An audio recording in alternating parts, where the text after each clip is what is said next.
Ini Poco C40, HP paling sejutaan. Saya sudah menggunakan smartphone ini selama 1 bulan ya, sekitar 1 bulan. Dan saya akan bahas lalu apakah untuk saat ini Poco C40 layak untuk dibeli. Halo semua, selamat datang di channelku bersama dengan saya AMG. Seperti biasa ya, sebelum saya lanjut ke pembahasan, tidak pernah bosan, saya butuh dukungan dari kamu semua. Khususnya buat kamu yang belum subscribe, ayo subscribe channel ini, lalu aktifkan juga ya bel notifikasinya. Untuk kamu semua menonton, jangan lupa menekan tombol like. Sebagai HP sejutaan, Poco C40 ini sudah memberikan perlindungan. Mungkin perlindungan yang dibawa smartphone ini ataupun HP ini sangat jarang digunakan HP dari brand lain. Yang pertama itu sudah bersertifikasi IP52, jadi tahan akan cipratan air. Dan yang kedua, kaca layar sudah menggunakan Corning Gorilla Glass. Jadi ini ya lebih aman dari yang namanya goresan halus. Ya kalau buat saya sih dua perlindungan tersebut bisa saya bilang sih antara butuh atau tidak ya. Sebenarnya ya kalau ada bagus, kalau nggak ada juga nggak apa-apa. Karena ya dari sekian ratusan juta pengguna smartphone khususnya di Indonesia, pasti ya ada berapa banyak sih yang HP-nya kena cipratan air gitu ya. Terus untuk yang namanya Corning Gorilla Glass tadi kaca, saya yakin kok hampir besar pengguna smartphone di Indonesia pasti akan memasangkan yang namanya screen protector ataupun tempered glass. Ya walaupun begitu, dengan hadirnya dua perlindungan ekstra tersebut, ini hal yang bagus sih, bisa saya katakan poin kelebihan dari HP ini. Karena balik lagi, kayaknya sih masih sangat jarang ditemukan dua perlindungan tersebut ada di HP dari brand lain di kelas yang sama.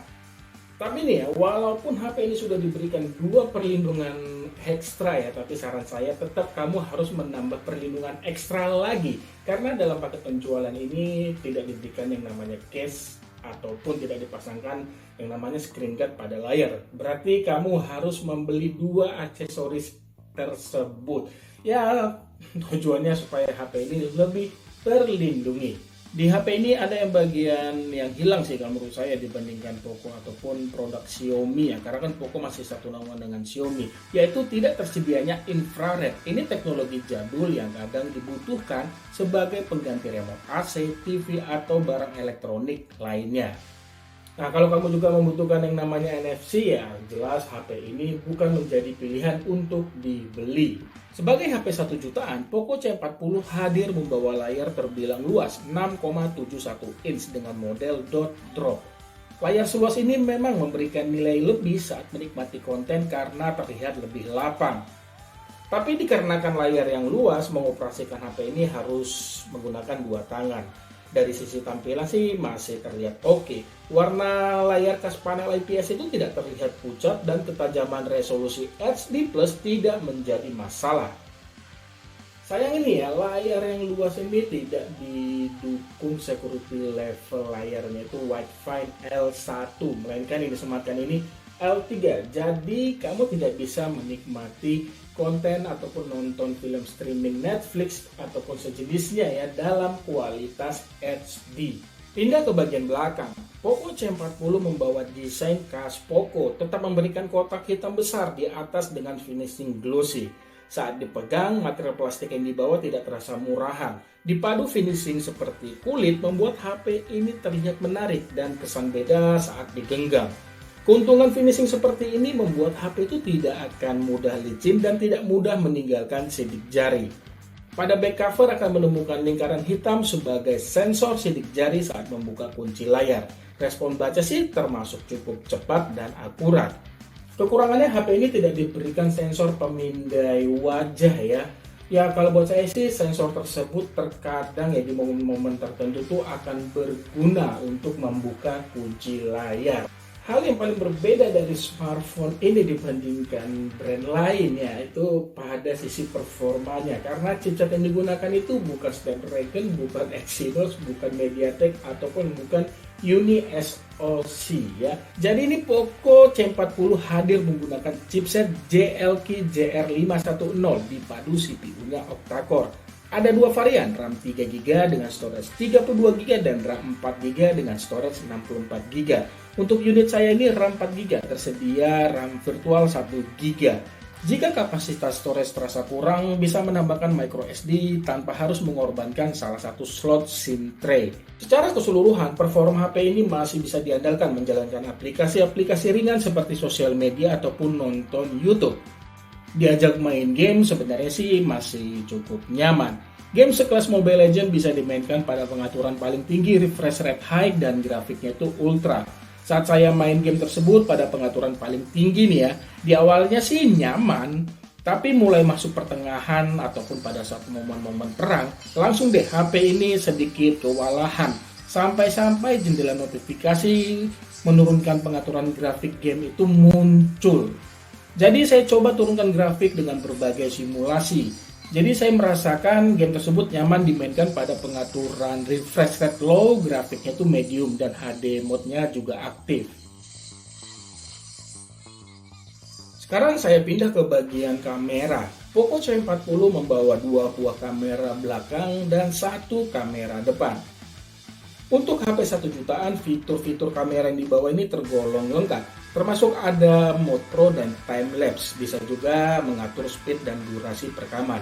Tenang saja, mode night juga ada. Hasil fotonya terbilang bagus juga loh. Warna foto itu tidak terlihat pucat, detail foto ini cukup dapat di kondisi cahaya berlimpah.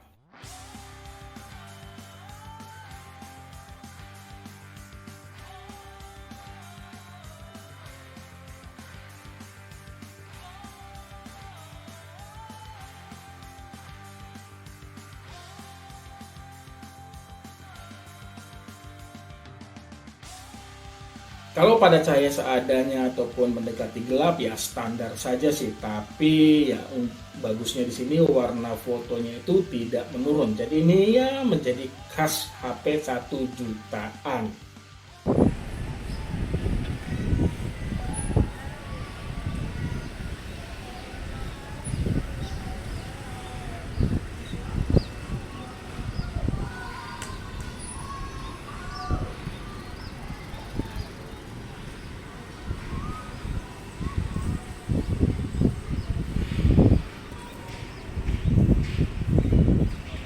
Seperti ini hasil perekaman video dari kamera depan ya.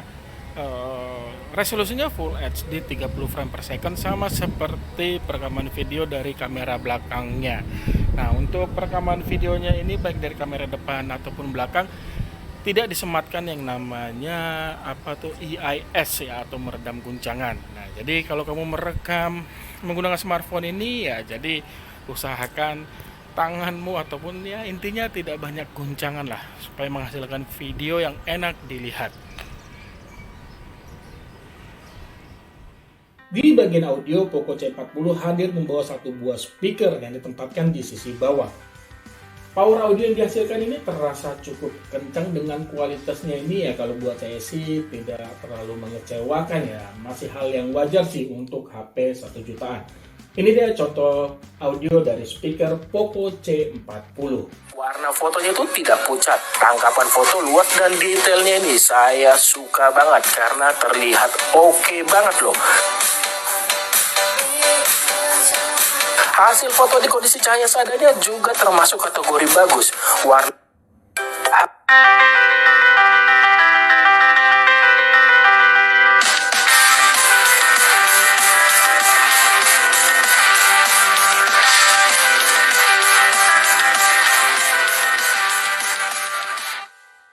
Bagian yang paling diunggulkan dari HP ini yaitu pada baterainya.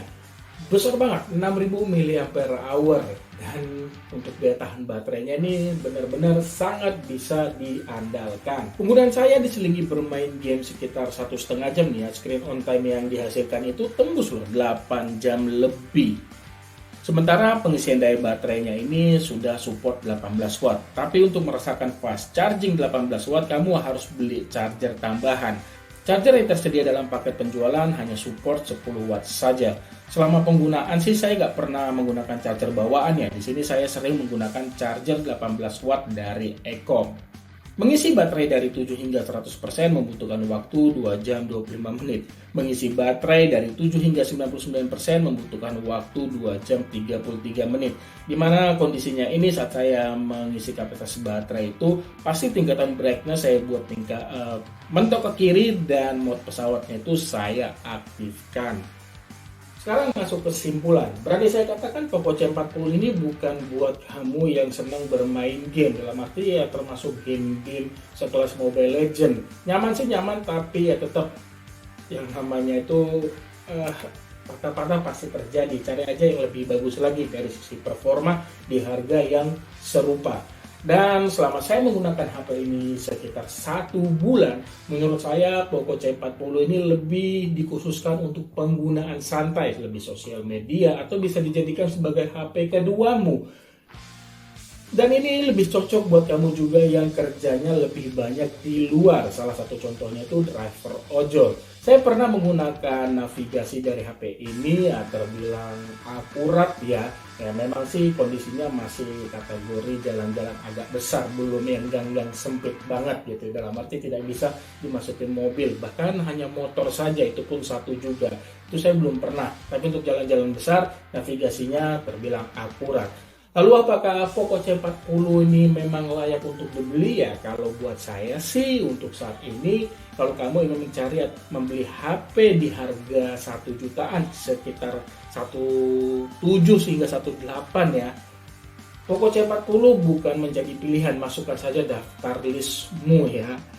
Karena dengan harga segitu kamu bisa mendapatkan HP yang dalam arti bisa lebih bagus ya. Tapi kalau kamu memang membutuhkan apa yang ada Poco C40, beli ini juga nggak salah kok. Kalau menurut kamu bagaimana nih?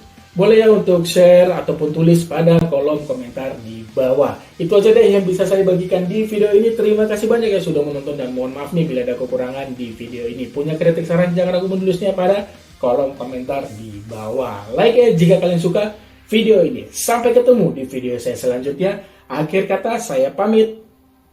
Bye.